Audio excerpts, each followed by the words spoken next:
Hello and welcome to the show What a Day in the World Cup. To look back at it, I'm joined by Stevie Nichols, Stuart Robson. We're welcome for the first time this tournament, Stephen McManaman. Nice to see you. Well, you don't mean that. Raf Honigstein is also with us. Of course, the big talking point today. Look at Raf's stern look. I wonder why. Yeah. Mexico beating the defending champions by 1-0. How'd this happen, Robbo? Germany didn't play very well. Mexico played on the counter-attack brilliantly. Germany looked, to me, an unathletic team. The two midfield players couldn't recover. The fullbacks were high up the field and the recovery runs wasn't good enough. Hummels, who has been a world-class defender for quite some while, looks as though he couldn't run as well. So when balls were played down the side of him.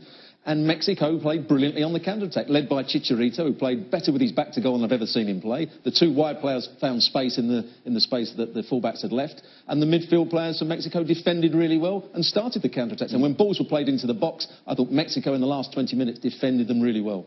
It's a major shock, isn't it? Yeah, it is, but if you sat and watched the game, though, you can understand why it happened. Germany were not sharp at all, and they made it easy that when Mexico got men and bodies behind the ball, they could make those challenges and they could block any shots. But for me, the most entertaining thing about the game was Mexico on the break. I mean, you talk about commitment and desire to get forward. You know, it's one thing to sit behind the ball. It's another thing to actually stand up and show the desire and get forward. And so far for me, the most entertaining 45 minutes was definitely the first half of this game. But on the same, you look at the other side of that, how can Germany, opening match of the World Cup, come out so lethargic?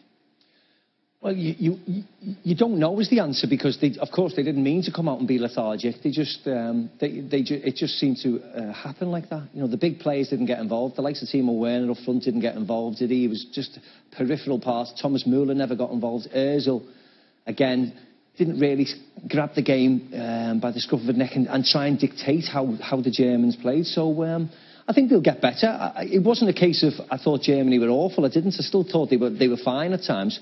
But I think they'll start to tinker with the team now and come up with a better formation than that, because I'm really impressed with their starting 11.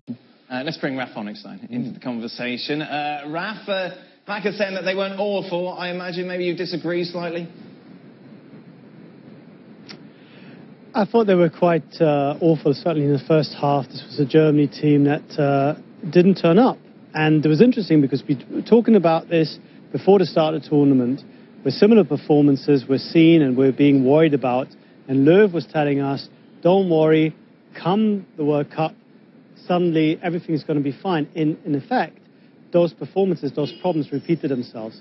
The lack of cutting edge, the slow tempo, lots of easy balls being lost, and then a real lack of cohesion when it comes to recovering. No transition game whatsoever.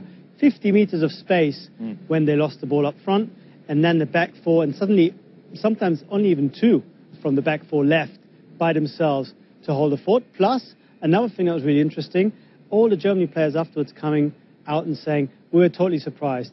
We were briefed, I mean, they didn't say it, but they kind of hinted it, we were briefed that Mexico were going to press really high and then play possession football. But they did the opposite. They pressed very deep and then played counter-attack. So they took a whole 45 minutes to get to grips with it, and in the second half it was too late because they couldn't quite find the final ball yet again.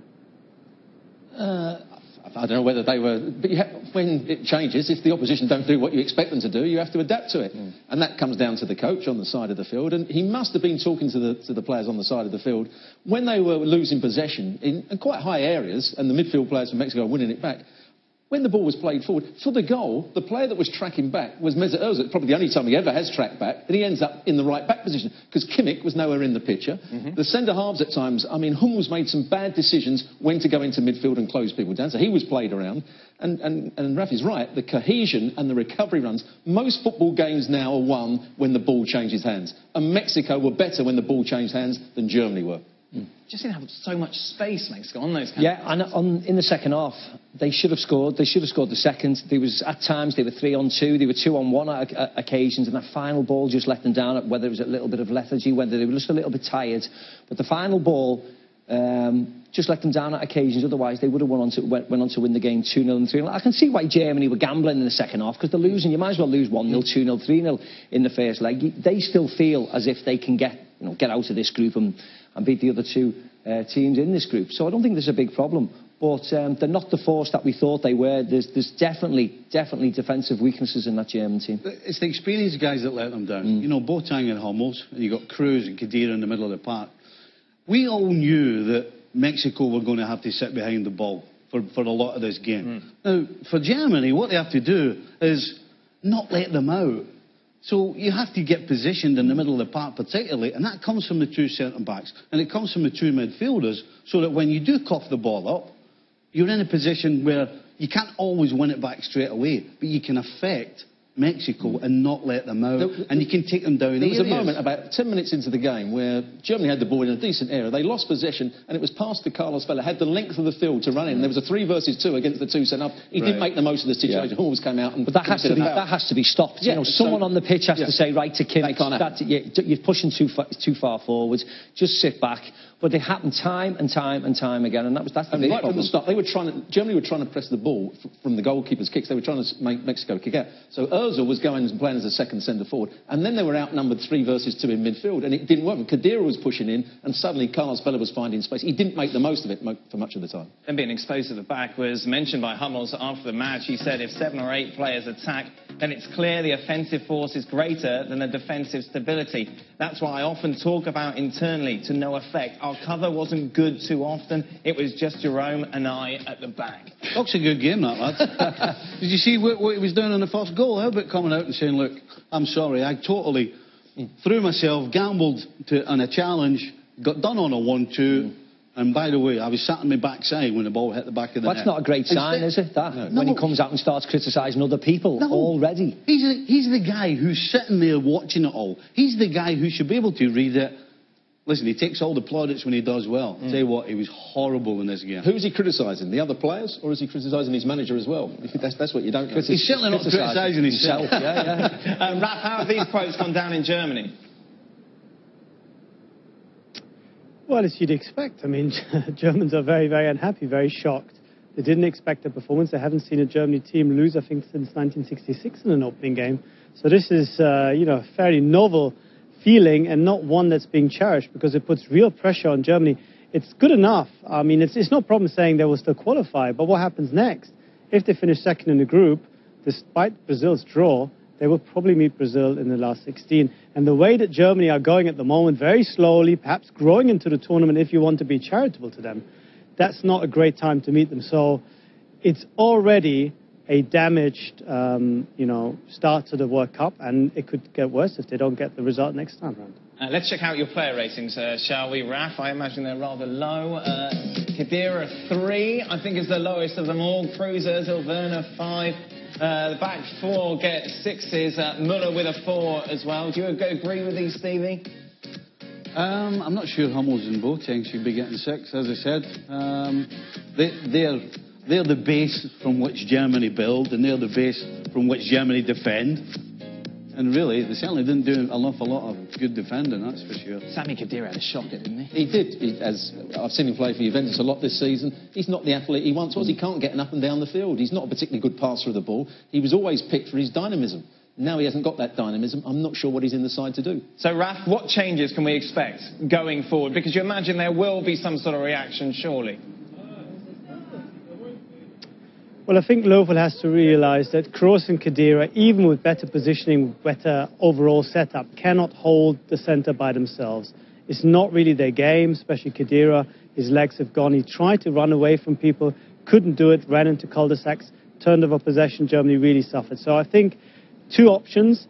Either you replace Khedira with Gundogan and play a more measured game, try to keep possession better, try to have the front 4 come a bit deeper and help out the midfield, or do what they did in 2014 when they had issues, play a third central midfielder. You don't really have a proper number 6, but you could play Sebastian Rudi there, you can play Goretzka there in the Khedira role as a scuttler.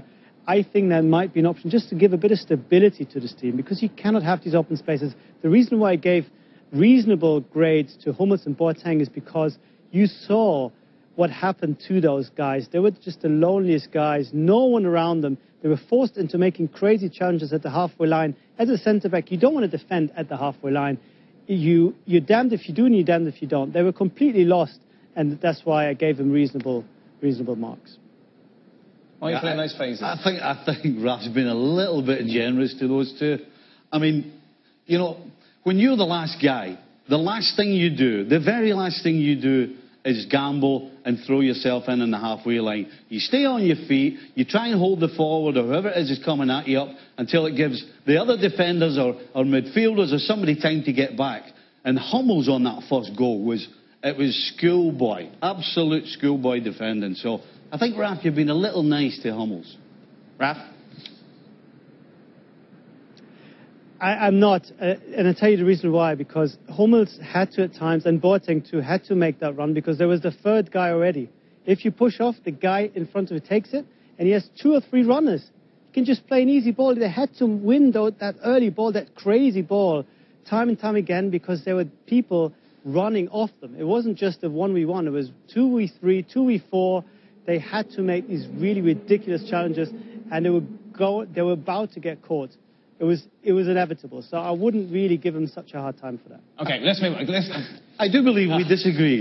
Yes, I think we do. So let's move on, shall we, to the big picture. Big picture, Macca. I know you're confident that this is all going to work out all right for Germany, certainly to get through the group. I mean, listening to Rafa there and seeing what Mats Hummels got to say, the side story is there seems to be a lot of problems going on inside the camp of the Germans, because I cannot believe if Hummels and Boateng were struggling today, why they couldn't shout to their teammates and get them around them. The fact that everybody just wanted to play how they did today just tells me that they've got some real big in-house fighting. I still think they'll be fine. I still think they've got the quality to get through. As I said to you before, I worry about them scoring goals. When I look at Werner and Gomez came on today, and Muller was stuck out wide, very ineffective. Draxler, it didn't affect the game. Didn't affect the game at all. So I expect changes, big changes to happen for the next game, but I still think they'll be fine. Next game, Sweden. Yeah. Of course, South Korea after that. Yeah. They should win both those matches. But we said they should beat Mexico. Yeah, I still think they should win those 2 games. I still think they will win those 2 games. There's a problem maybe in the camp, as we've just talked about, with Hummels criticising other players. I think he's going to have to change the tactics slightly. He's going to have to change the personnel, but he's got to get it right very, very quickly. He had problems against Algeria in the last World Cup and changed everything, changed the centre-half, put the midfield player, the captain, back at right back rather than that midfield slot. So he changed things round in that World Cup. He's going to have to do it fairly quickly here. Germany still odds-on favourites to advance. Yeah, I still think so. But I tell you what, I'm beginning to question it all. I mean, you know, we look around all the teams, and most of the teams have got 2 or 3 players who have something a little bit special. Yeah. As great as we all talk about the great machine that Germany is, they look as though they're a bunch of robots, and there's not much separating, regardless of the name on the back of the jersey. But didn't they win the World Cup without the star 4 years ago? Yeah, but players that we didn't expect were producing things that we didn't expect. This team looks as though it's a machine. They need to control football games, and today they didn't control the football game. Of course, Germany's second favourites to win the World Cup, certainly. But Brazil, the favourites. First time we saw them in action today, taking on Switzerland, and things started perfectly, as you would imagine. Great goal from Coutinho. Brazil would be 3 or 4-0. Didn't happen that way at all. Switzerland getting back in the game, and it finishes 1 apiece.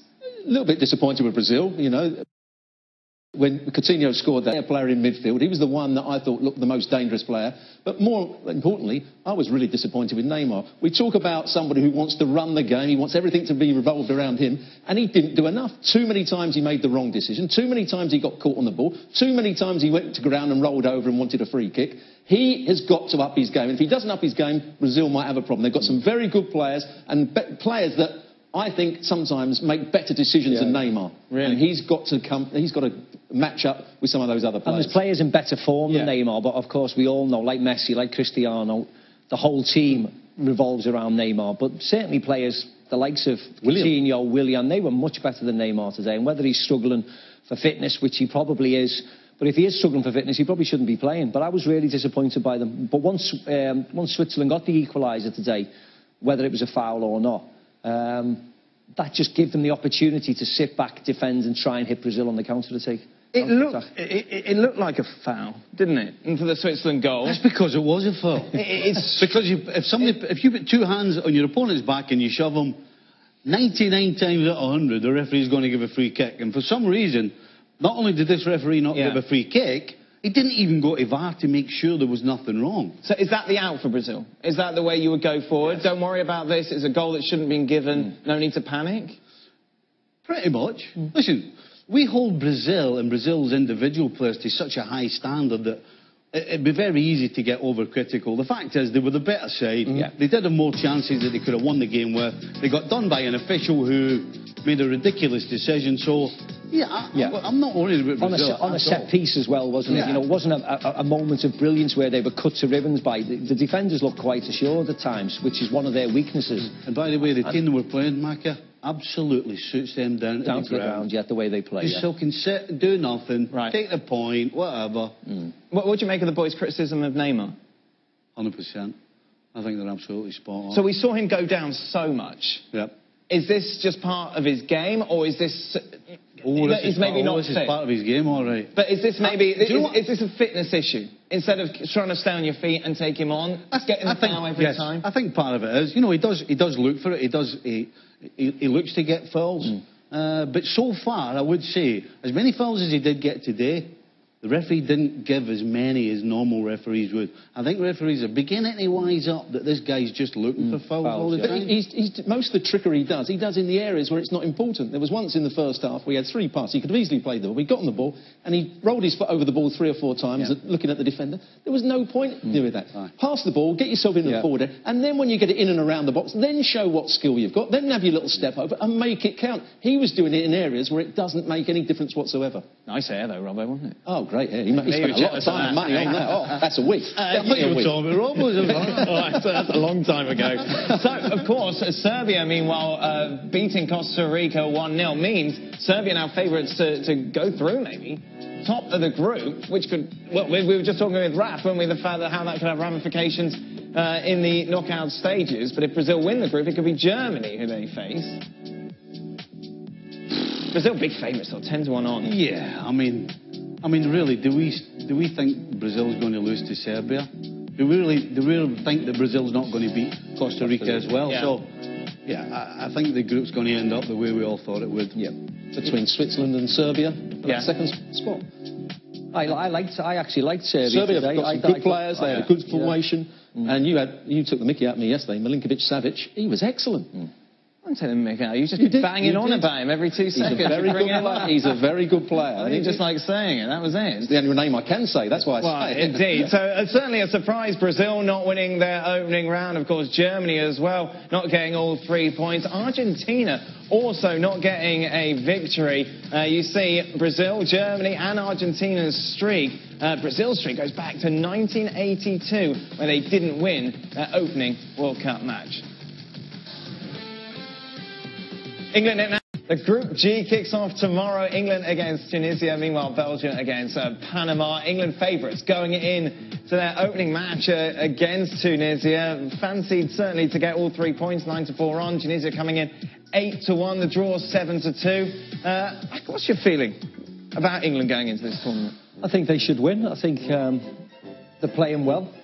Well, let's see what R2D2, our psychic dog, has to say. He had a choice between roast beef and couscous. Meat or couscous? That's a strange choice. What dogs have ever eaten couscous before? I love it. Oh, there you go. So then England will definitely win now. The dogs has gone for it. I wish you'd asked me to do that. I'd have been straight to the roast beef. Oh, really? Yeah, that's surprising. You're not a couscous man. It's a big shocker. Do you know what it is? Brilliant. What? Couscous. Oh, I thought you meant roast beef. That's got me in it, right. Right, away from R2D2, the dog, Mac. What do you reckon? Well, I think England should win. They're in good form. The games before they went to Russia, I thought they played well. Gareth seems to have a really happy camp. All the vibes coming out of there are all positive. And I expect a good performance. All I want to see is England play without fear, have a bit of confidence, show what they can do.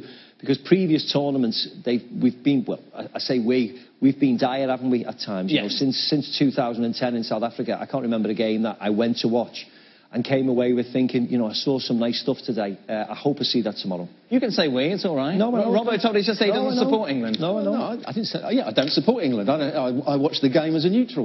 Boring. Right, okay, let's take a look at the proposed starting 11. This is what some of the UK media are suggesting, Robbo. Quite attacking from Gareth Southgate. Yeah, just Jordan Henderson. Yeah, it's slightly different to what we were talking about earlier in the week, because Lingard looks like he's going to come into that right-hand side. They're going to play further forward than Henderson, who's going to be the only holding midfield player, and Sterling could push up and play alongside Harry Kane. But we're definitely going to be with the back three. Walker playing on the right-hand side. Maguire, I would say, would be on the left-hand side. Stones in the middle of that back three. And Young, who's a winger by trade, he'll get high and wide up down the left-hand side. And Trippier, who's a much better player going forward than he is defending. So it's a very attacking lineup for England. Do you like it, Macca? Yes, I do, yeah. I think it's young, the lads are in good form, they're quick. I just want them to show us what they're about. I don't want them to get nervous and go backwards all the time or play the easy ball. I want Dele Alli, I want Raheem Sterling. I want them to go forward and try and create. How do you stop that from happening? How do you get them to throw off the shackles? You can only tell them. It's up once Gareth puts them on the pitch and they're in positions where they can take a person on, be one-on-one. You know, try and do it. And if you fail, do it again and do it again and try and try and try, and that's all you can say. You just hope they're big enough and strong enough to take that on board. Forget all the negativity in the past. Go out and prove yourselves and do us proud. Speaking of negativity. Listen, I think going forward they could be exciting, England. But when I look at that lineup, the first thing that hits me is Walker as one of the back three. I mean, he's been excellent players in a back three. I'm sorry. This guy is very inexperienced when it comes to playing at this sort of level against a real team, against proper players. Playing at the back is about positioning and it's about decision making. This is a guy, Walker, who spends most of his Premier League season bombing up and down the wing, getting himself out of trouble with his pace, which might come in handy as a back three. The reason he's playing there... But you don't... When you make a mistake when you're that far back... Yeah, but the reason he's playing there is because Trippier is going to be high and wide down the right-hand side, and Southgate wants somebody, as happened in 1996 when you played for England in the European Championship, the two wide centre-halves were good at getting out into wide areas and defending 1v1. It was Gary Neville who played in that right-hand side. And good on the ball. And good on the ball, and that's why Walker's playing in that position. I can fully understand why he's playing it, and he's been brilliant in the game so far. I'd look at it the other way and say that he's not used to deciding. His decision is going to be, when does he step out? When does he go wide? And that's the decision he's not used to making. And you can't go into a World Cup when you're unsure when you're going to make a decision. And if I'm the coach, I'm putting somebody in there who may not have the pace. Walker hasn't got the pace. Walker is the quickest. Who may not have the pace. I'm putting somebody in who may not have his pace, but has a better brain and who actually has played the position. Do you think that team should beat Tunisia tomorrow? Yes. Yeah. Do you want them to beat Tunisia tomorrow? Absolutely not. I want to be sitting here tomorrow, even though I'm off, but I might come in with a big cheesy grin on my face. Macca, what's your prediction for tomorrow? I think they'll win 2-0 tomorrow, England. 2-0, England. Meanwhile, as we mentioned, the other game in the group, Belgium against Panama. Belgium will win the game, I think, quite comfortably. We saw them won a couple of pre-tournament games. They were excellent. Yeah, Panama, one of the worst teams you could say in this tournament. Obviously, the bookies giving them no chance. Yeah, you think Belgium in good form, aren't they? The stars they have, you'd expect them to get, to win this game quite comfortably. Panama are just happy to be here. Well, not here, but in the World Cup. So, yeah, this could be 3, 4 or 5. How far should Belgium go, Macca, quickly, in this? What's a successful last 16, I think. Oh, really? Yeah, sorry, quarterfinals. Quarterfinals I'll go for. I don't expect them to go any further. I think the lack of experience in this competition will... Macca, Robbo and Steve.